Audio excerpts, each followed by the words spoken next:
Depuis son inauguration en 1945, l'Organisation des Nations unies s'est dotée d'une structure organisationnelle qui se divise en 6 principaux organes: l'Assemblée générale, le Conseil de sécurité, le Conseil de tutelle, le Secrétariat, la Cour internationale de justice, ainsi que le Conseil économique et social des Nations unies, communément appelé l'ECOSOC.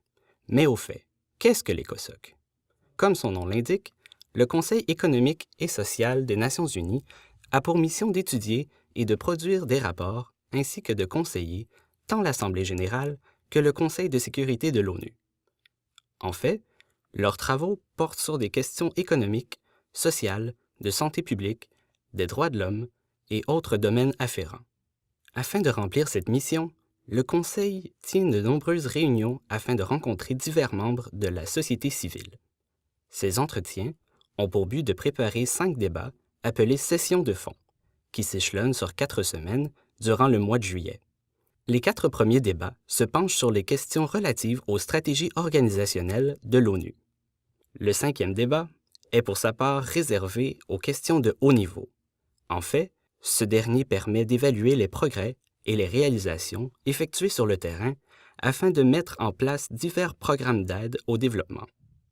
De plus, l'ECOSOC invite des représentants de pays touchés par les actions de l'ONU pour avoir l'heure juste quant à la réalité terrain.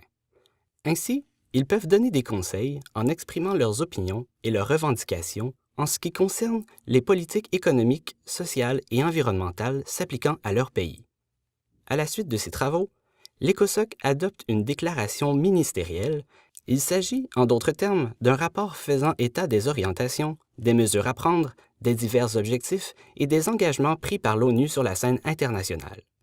Par ailleurs, c'est à l'Assemblée générale de l'ONU que revient la tâche d'élire parmi ses membres les 54 personnes siégeant au Conseil.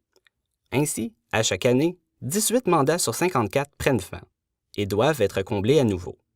Cependant, puisqu'il n'y a aucune règle limitant le nombre de mandats consécutifs, les candidats sortants sont aussi éligibles s'ils veulent renouveler leur mandat. Donc, il revient à l'Assemblée de choisir entre la réélection du même candidat ou d'en choisir un nouveau parmi eux.